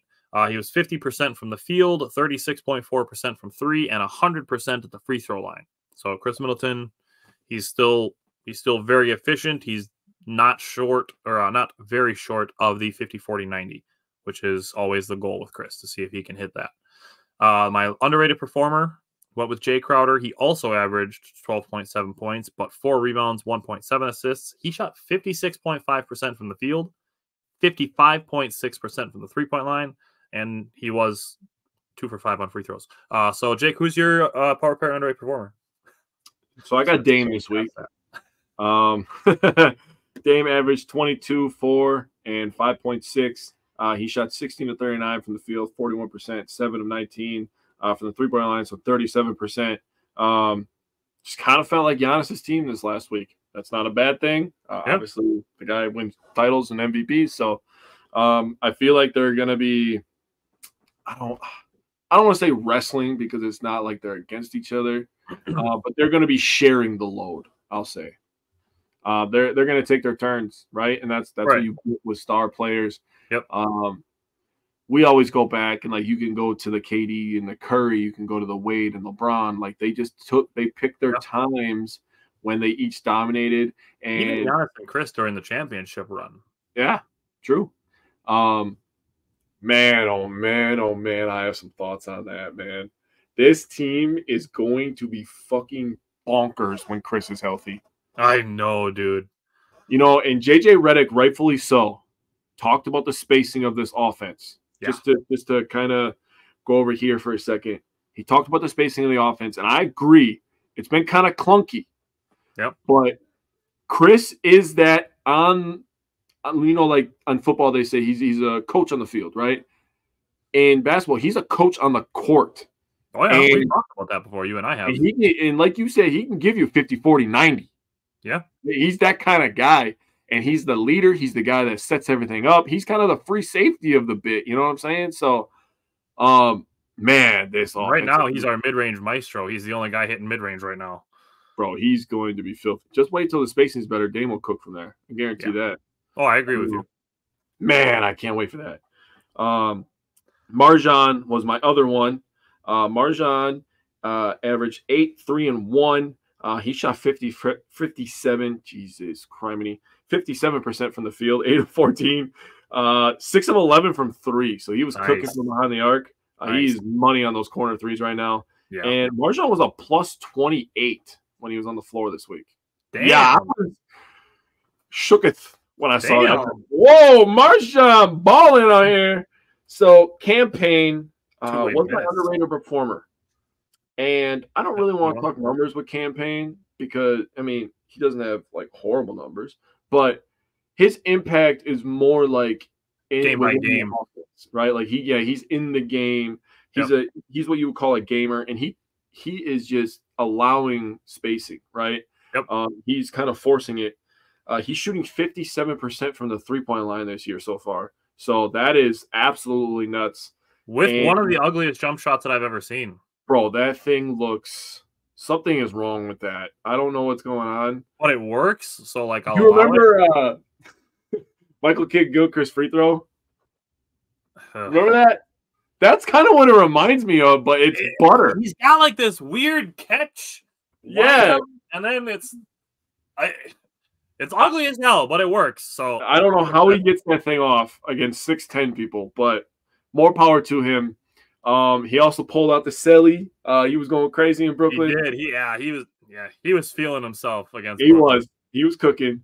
And he brings pace to the offense, which I love. So I just wanted to touch base on why he was my underrated performer. I felt like he was really, really good, especially in the Brooklyn game. So good call. Let's get this ugly game out of the way. All right. Last Wednesday, Bucks and Raptors. Wow, what did you take away from it?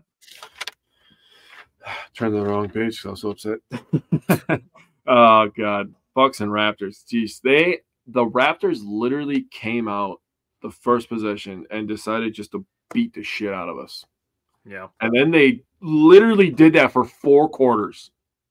They got into the paint. I'm just going to call it like I see it. They're professionals. They can handle it. I mean, obviously, I'm not going to, freak out and say, let's fire this guy. Did we hire the wrong coach? I'm not going to freak out like that. I know, dude. I'm just bro, I'm almost to the point again where I just want to take a break from social media because people just talk so goddamn silly. Yeah. But, the Bucks shot 35 of 76. That's 46%. That's not horrible. It's not horrible. When you allow the other team to shoot 56%, that's where that starts to look really bad, right? Yeah. We had 29 rebounds. They had 50. They had 15 offensive rebounds. Yikes. They had if you would just take their offensive rebounds, that's over 50% of our total rebounds, which is horrible. Yikes. They had 35 assists to 18 turnovers. We had 19 to 12. 19 to 12 is, again, that's not bad, but it's like, come on. We have Damon Giannis. We should at least have 25 assists. Points in the paint. This always makes me so angry. 66 to 40. 66 points in the paint. And then they had, I mean, this adds into the points of the paint, but they had 26 fast break points to our 5 fast break points. They are a fast break team. That is, I know, like, their pace is high. So I will say that. And you know, this goes to a team that we talked about in, you know, our Eastern Conference, like power meter, is the Pacers. They play a very fast pace as well. And the Bucks last year, one of their struggles was fast break defense, transition defense. Yep, 100%. So it looks to be something that is a problem again this year, but hopefully they can nip it in the butt and figure it out. I'm putting all my trust in Griff, defensive mastermind, to figure that out. But overall, I mean, the bench still played good in my opinion. They had 33 points, 10 rebounds, 10 assists total without Bobby. I always take Bobby off there. But, man, they really just beat the crap out of us, man. So I'll throw this in there too. The Bucks got off to a slow start offensively. They started 7 for 20 and 0 for 7 from the three-point line. Yeah. And too many turnovers again. 7 first-quarter turnovers. Yeah. And then I will say a little bit unlucky. They had a lot of in-and-out shots. Second quarter, a lot of one-and-done possessions by the Bucks, and then Toronto hitting more shots. They stretched the lead to 21 points. Out of the timeouts, the Bucks did look intentional, like they were trying to get more free throws. Chris Middleton made the Bucks' first three-pointer of the game at the 8:18 mark of the second quarter. Not ideal. Yeah. Second half, Adrian Griffin didn't know that Chris Middleton had a couple more minutes left to play under his minutes restriction. So he put Chris Middleton in for Brook Lopez early in the third quarter to try a small ball lineup of Damian Lillard, Malik Beasley, Chris Middleton, Jay Crowder, and Giannis at the 5. It's interesting. Obviously, these things need to be tried out to see how they work, which I'm going to come back to after I talk about the game just in general. I will say the third quarter, the ball movement, the energy, the shooting looked better. They were still down big, but better signs of the game in the third quarter. Second half, total, the Bucks did outscore the Raptors. I think it was 69-66 or 69-67. Fourth quarter, though, the Bucks were 11 of 16 from the field. That's 69%. Nice. And then they were 6 of 8. That's 75% from the three-point line. Andre Jackson Jr. had 3 assists, and Marjon Beauchamp had 8 points in that fourth quarter. So a little bit of the young guys getting some burn, which is always encouraging. Now, takeaways. Fundamental failures. 10 missed free throws, 10 points off turnovers, 21 second chance points. Yep. That's the killer. I can live with the 10 and 10, but 21 second chance points is 9 too many. So the fundamental failure points total were 41. The number to beat is 38. So they were above that. Now, it shouldn't surprise me that people are bitching about the new coaching staff because they did it with the Badgers. You know, not recognizing that things are going to take time to change. And I posted a reel of you saying new superstars take time to adjust to each other. Yep. And we talked about it. Dame and Giannis have never played with players as good as Dame and Giannis. Yes. Now, another complaint that I'm seeing is staggering Damian Lillard and Giannis Antetokounmpo. If you're going to complain that that's dumb, like you don't just have everything figured out. You have to try things to see how they work to figure them out.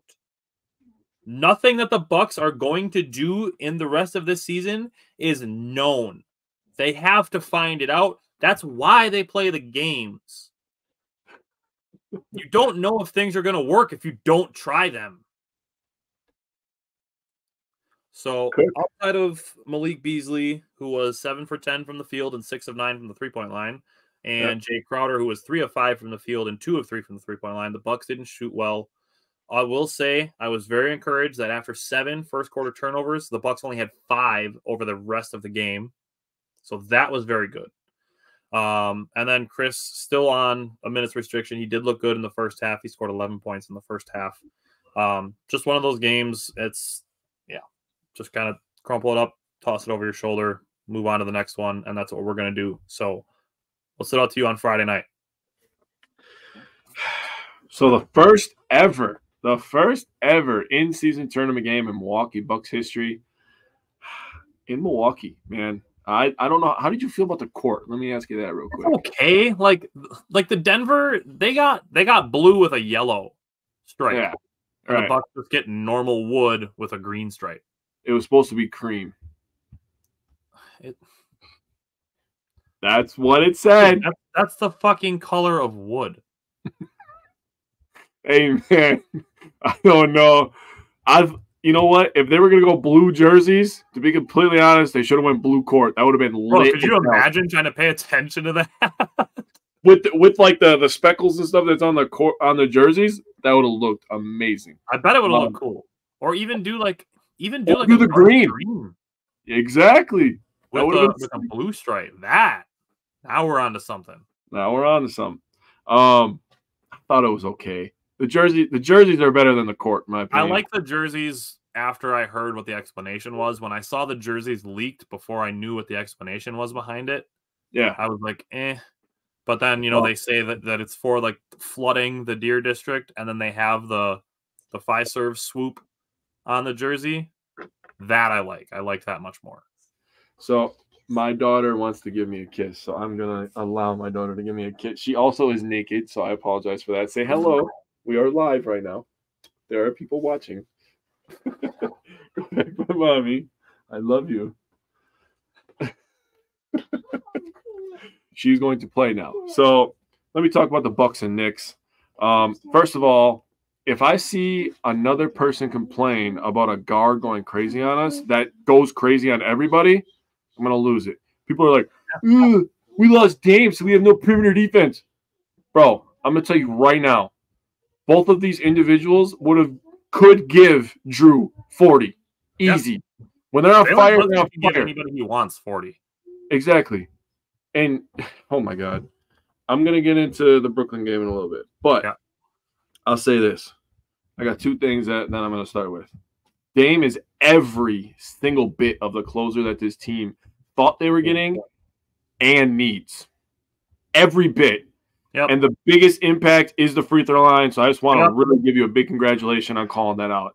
Absolutely the closer they need in those moments. Going to come up again in Brooklyn. I love having Chris and Dame as options late in game. Fuck yeah. For free throws. That is phenomenal. Giannis, get the rebound. You look for number 0. You look for number 22. And then you don't touch the damn ball after that. Yeah. I love you, Giannis. But let's be honest, right? In a free throw situation. Yeah. You want. I get it.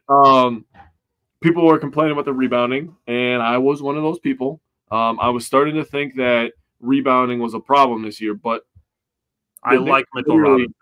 He's a good rebounder. The Knicks literally out-rebound everybody, right? They had 16 offensive rebounds in this game. So you go from 15 offensive rebounds to 16 offensive rebounds. I will come back to this. Okay. I will come back to this. I also wrote down the total rebounds.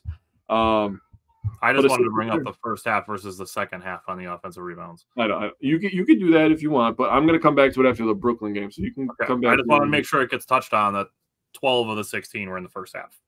It was pretty hard to watch. Yeah. Dame with 30, 4 and 4. Giannis with 22, 8 and 6. He only took 10 shots, made 6 of them, 3 of 3 from the three-point line. Chris Middleton, 12, 9 and 4, 5 of 10, 2 of 3. Dude, he is going to feast, bro. They dropped Brook Lopez back into his drop coverage, and lo and behold, he has 8 blocks. Yeah. Weird how that works. Beasley didn't score, but he still was trying to play some tough defense. Bobby Portis struggled from the field, but still always bringing that energy. Yep. If you need a guy to get the crowd into the game, you're either going to ask Giannis to dunk on the entire organization, or you're going to tell Bobby Portis to scream and pound his chest. You got 2 options. The bench minus Bobby Portis, 29, 10 and 7. They were 11 of 20, 7 of 13 from downtown. Fast break points was better. The Bucks shot 20 of 39 from the three-point line. They were absolutely striping it. Most of that was from Marjan and Jay. And the last moment before I take everything from this game, the last thing I'm going to say is I really think that the Bucks coaching staff deserves major credit for how they are distributing Chris Middleton's minutes and allowing him to be into the game at the end of the game to close it out. Because that lineup at the end of the game is absolutely filthy. And honestly, I'm going to sound like a major homer right now. I don't know of a better 5 to close out a game. I'm being dead ass. Dude, I mean, so the lineup you're talking about is Dame, Jay, Chris, Giannis, and Brooke. Yes, dude. You get defense, you get offense, you get versatility, you get three-point shooting, you get finishing in the paint. You have it all. All of it. You have all of it. That lineup is sick. You could toss in rebounding in there too, because you mentioned Chris Middleton's 9 rebounds, led the team. Mm-hmm. So through this game, 5 games, Chris Middleton had led the team in assists twice and in rebounding once on a minutes restriction. Interesting. So Giannis set the tone early. The first 13 points all came from the big 3. I will say second chance points and fast break let New York go on a 10-0 run. It was a close game at the end of the first quarter. Bucks got off to a much better 3-point shooting start in this game. They were 6 of 11 to start the game from 3. After 2 by Marjan and 1 from Jay. Chris Middleton, he looks comfortable. Like we are seeing mid-range assassin version of Chris Middleton in limited minutes. Yeah, we are. Bro, when he's hitting like his couple like crossover dribbles, fadeaway, like step on one foot, turn back the other way fadeaways, and he's hitting all of those, like, bro, when he's off his minutes restriction, like Chris Middleton's back. That's how I'm feeling. We're gonna have to share that meme of "we back up" with the Bucks hat. Yeah. Tell the world we back. Outside of Chris Middleton, the Bucks were struggling from mid-range, but doing well at the rim and the 3-point line. The Bucks defense, I will say, looked much more active, but still allowing too many offensive rebounds, which to New York's credit, that is something they emphasize. Yeah.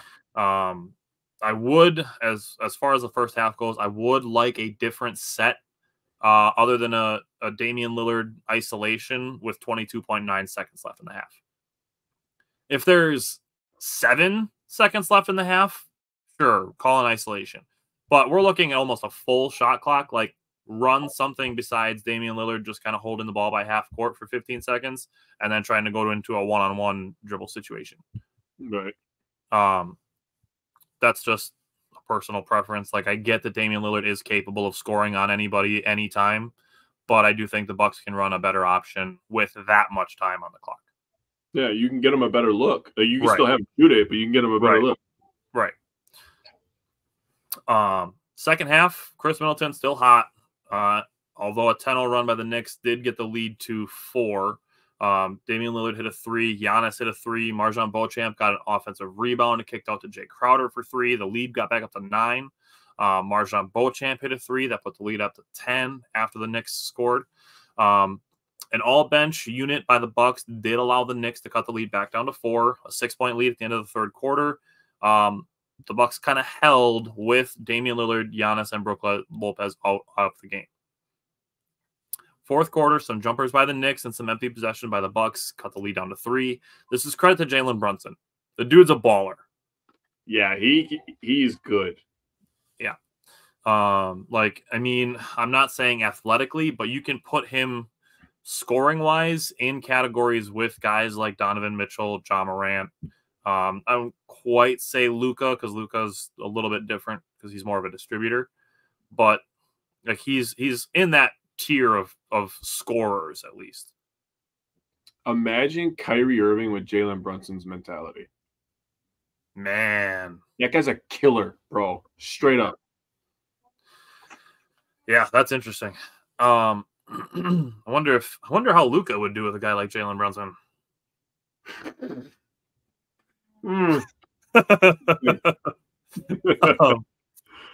Giannis and Brook Lopez got back-to-back blocks at the rim. And I will say this because I have said it. You have to be willing to get dunked on to make plays like that.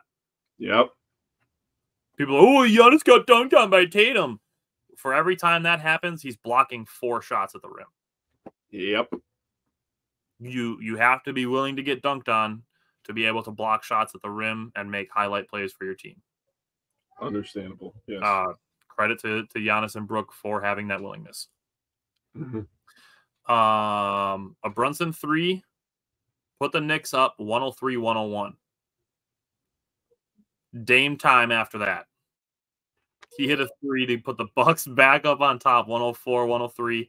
Then played good defense on Jalen Brunson. Yes. Missed a mid-range shot, and then made a good cut, and Chris Middleton found him for a layup and an and one, and the Bucks were up 107-103. Did you see that highlight floating around of after Dame locked up Brunson? Brunson took the shot, and Julius Randle was literally pouting on the floor and decided to walk back on defense. And he could have been back to prevent that Damian Lillard and one layup, which, by the way, dude, that's a hype video. Watching him shoot the 3 and then the and one, disgusting screen from Brook Lopez. With a defensive stop in between. Right.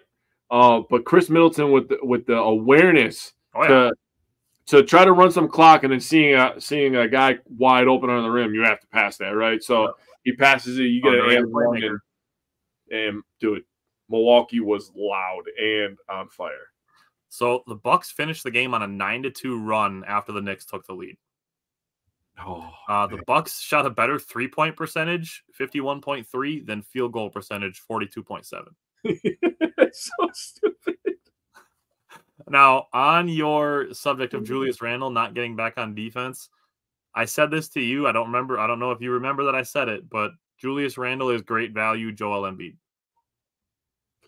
I think I do remember you saying that. And you know what, man? He's so talented, and he can be so good. He settles for too many goddamn jumpers, though, dude. Yup. And his body language is garbage. And you want to know what? Your comparison, now that I just said that, is just absolutely insane, because I believe that Embiid settles for too many jumpers. Yup. There is a massive, massive difference between being a guy that shoots jumpers and like is a jump shooter over compared to a guy that can make jump shots. Yeah. Which I believe Randle and Embiid both can make jump shots. I don't think they're jump shooters. Yes. Which I honestly, should be an extension of their game. Yeah. I feel somewhat similarly about Giannis, because he can make the mid-range.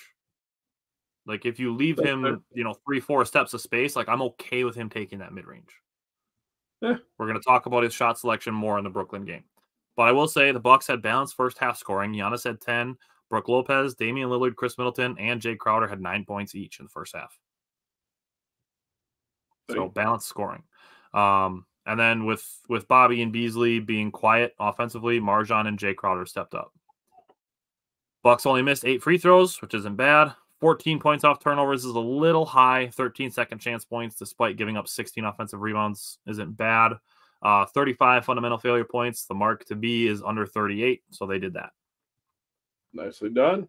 And they got a win. Look at that. And a win. Shocking. All right. Bucks Nets, what stood out to you from Monday night? Oh, man. The Nets really like to get up and down. That is their game. They want to get the ball, give me the ball back. We don't care if we give up a score. We're going to go down and we're going to score ourselves.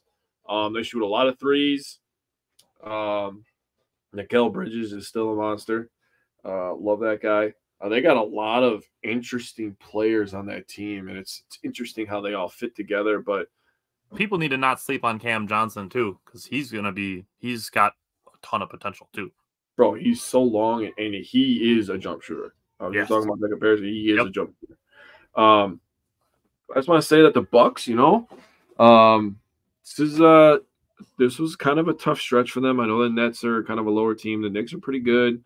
The Raptors are kind of a sneaky team. I'm not saying they're a walkover, but they're definitely a play-in team. They're weird. I agree. They're a play-in team, but the Raptors are weird. Yeah, they're so hot and cold, man. Honestly, and Scotty Barnes is good. I'm just gonna say that. I mean, Pascal Siakam, we know what he is, but man, Scotty Barnes is a little underrated. I like OG Anunoby too. Like I like OG. He's just a quiet gamer. Yeah. They don't bother nobody over there in Toronto, man. Yeah, he just He's like a guy, like, nobody knows who he is. He just shows up to the gym, like, balls out and goes home. Like, that's how I feel about OG Anunoby. I have no idea if that's true or not because I'm not a Toronto Raptor fan. But that's just, like, the vibe that he gives with how he plays. Right. But the Nets game here. The Bucks shot 46 of 96, and the Nets shot 49 of 101. We almost saw 200 shot attempts. Sheesh. Want to talk about pace of play, dude? Yeah, no shit. The Bucks shot 16 of 48 behind the 3-point line. They shot 16 of 45. We almost saw 100 threes. Sheesh. They got 46 rebounds. We got 48. They had 11 offensive. We had 12, so we actually won that one. I like that. We did. Yep. 26 assists to 22 assists. We only had 10 turnovers. That's fantastic. They only had 8. That's not great for us, but good job by them because they play a fast pace. And they play a lot of isolation, I'll say that. They do. 48 to 46 in the points in the paint. They had 20 fast break points, so it got a little bit worse in this game. That's definitely something I have to clean up. We shot really well at the free throw line. Dame didn't shoot super great, but Giannis was in attack mode, I'm going to say. He really was from the tip. Like, there's something about the Brooklyn Nets, like is it still called Barclays? Yep. Okay. I don't know anymore what the arenas are called. They're just changing Staples names. Center isn't a thing anymore. I know that's crypto or whatever. Yeah, crypto.com arena or whatever. Yeah, like when I heard that the Nuggets changed from like the Pepsi, I was like, oh, okay. This is just too much. But there's something about Barclays that gives Giannis a good feel, man. Maybe it was the practice the day before where he was just making, Chris Middleton mid-range jumpers and then pulling up for 3 and saying, I'm nice. But he carried that over to the Brooklyn Nets game, and he was absolutely hooping. Chris Middleton was good, 15 points, 3 rebounds, 4 assists. Brook Lopez was kind of quiet on the offensive end. Man, he missed that one. He missed a couple bunnies, and he knows it. He missed the one that was a super good pass from Damian Lillard, and I was like, you can't miss that one. Yeah, I know. That was such a beautiful basketball play. You missed the layup too. Right. Mikal Beasley struggled from the offensive side of the ball again, but he's going to have some hot and cold nights. He's still kind of getting, feeling where he fits into the offense as well. Bobby Portis, 11.6 rebounds, 2 assists. The bench, 39 points, 8 rebounds, 8 assists, 14 of 25 from the field, and 10 of 19 from behind the 3-point line. Nice. 10 of the 16 threes off the bench. That is insane. The closer was not Dame, so I'll leave the floor to you. All right. So Giannis, again, set the tone early. He babied Ben Simmons on the first possession. He babied his ass. Crying. And the second possession, he went right past him. Giannis scored the first 4 points on Ben Simmons.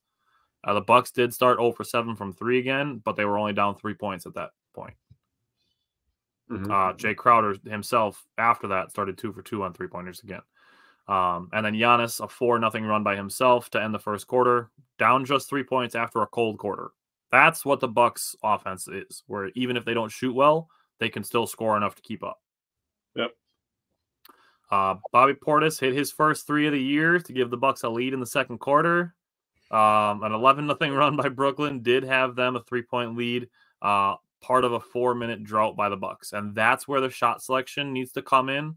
And this is what I said to you while we were talking during the game is I get that Giannis made 3 out of 3 threes the previous game, but it's not the highest percentage look that the Bucks can get. If the Bucks are up a dozen and he's feeling himself or he's getting a catch and shoot look, let it fly. But when we're on a 4-minute scoring drought, period, that's not the time to take dribble pull-up threes. Yeah. So just want to put that out there. Yeah. Into the second half, Pat Connaughton hit a 3 that tied the game at 76. The Nets followed with a 13-3 run. The Bucks responded. Jay Crowder hit a 3 that gave the Bucks a 1-point lead on a 16-4 run, a 20-5 run to end the third quarter by the Bucks. Fourth quarter, campaign staying hot allowed the Bucks to extend their lead with Damian Lillard on the bench. That's where he gets into underrated performer territory. It's not that he's giving you 15 points a game for 3 games. It's that he's giving you 11 points in a game where your starting point guard isn't having his best shooting night, and he can help you maintain or grow a lead while your starter's on the bench. That's what makes you an underrated performer.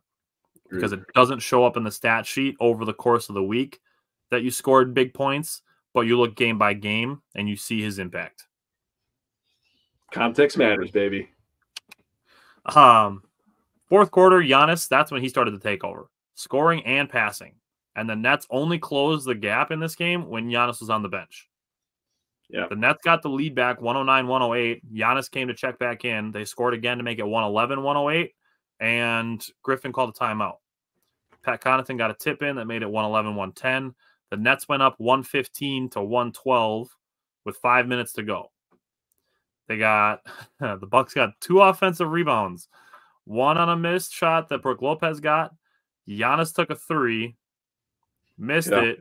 Ball goes back out to Giannis. He's 0 for 6 from 3-point line at this point.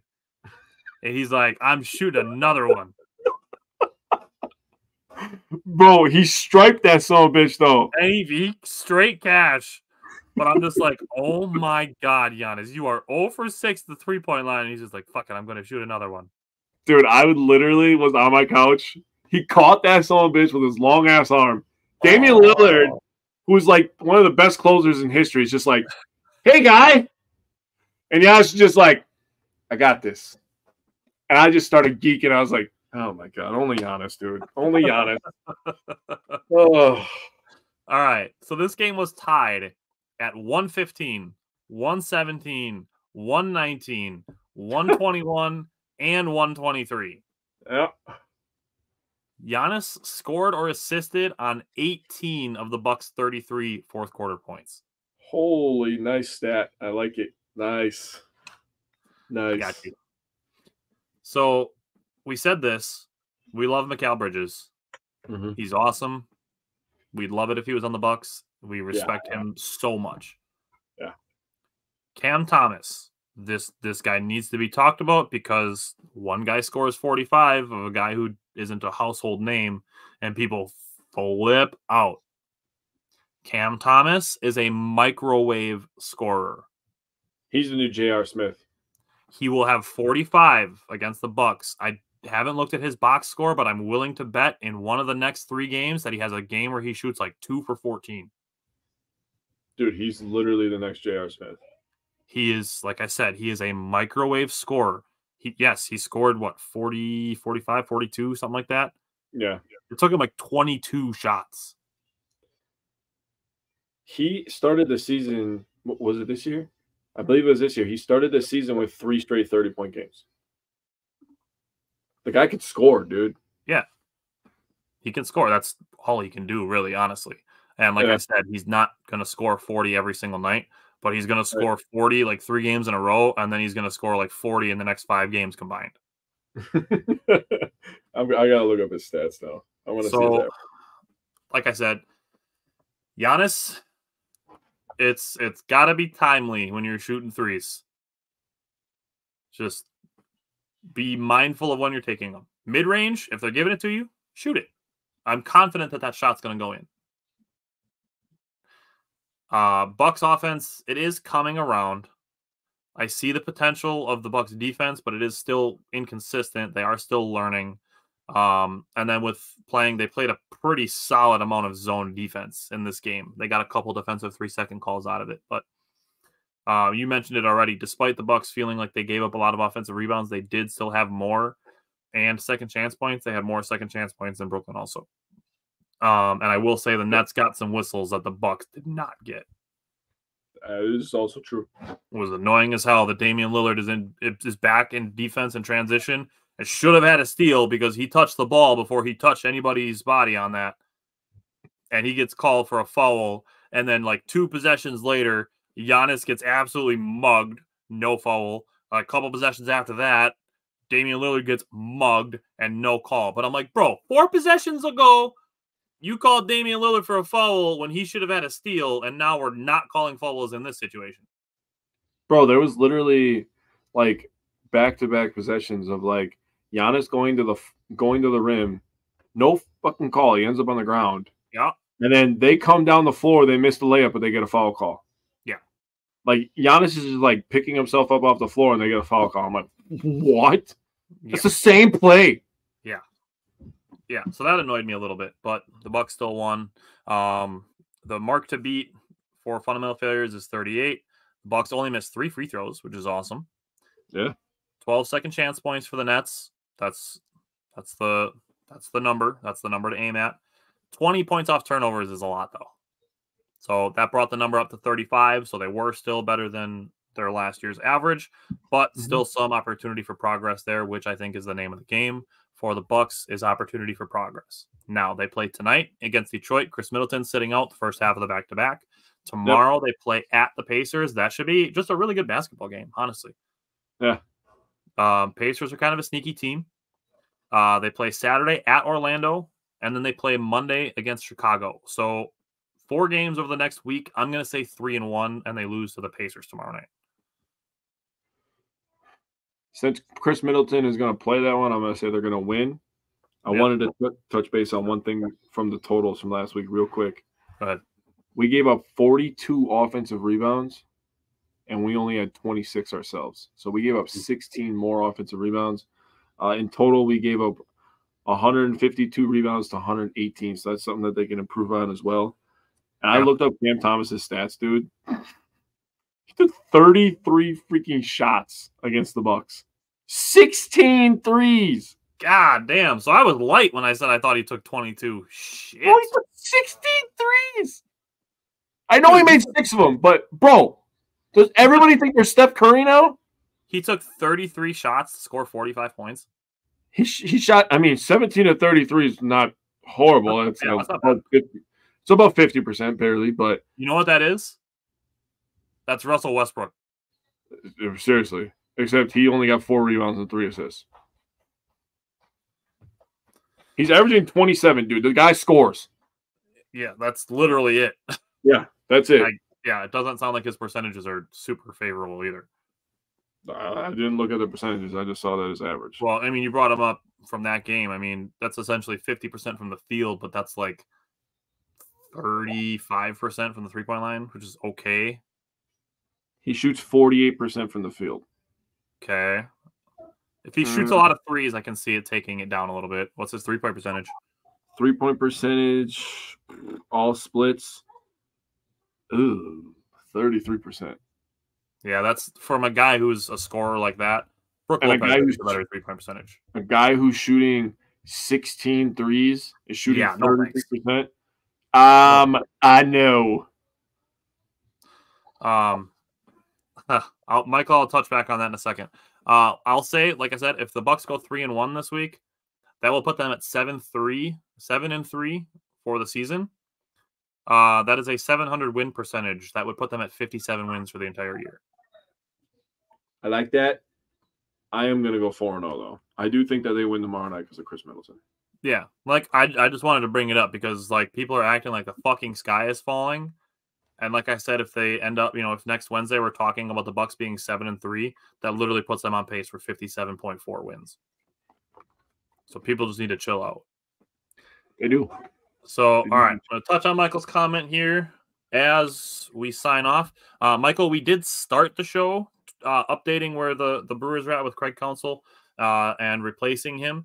Right now, it sounds like Pat Murphy might be the front runner, but Matt Arnold did say he had GM meetings today. He did say that he's not necessarily leaning internal or external.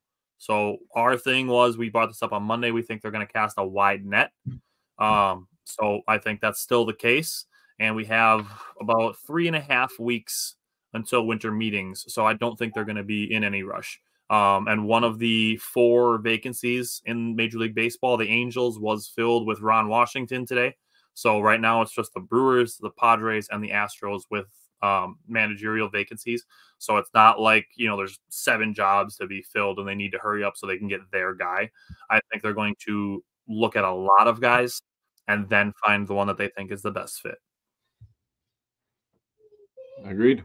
And I trust Matt Arnold to find that guy. So that's where I'm at. Yep, I agree wholeheartedly. So All right. Well, Jake, we will be back on Friday night to talk about the Packers. Other than that, I will see you Friday night and next Wednesday. All right, buddy. See ya.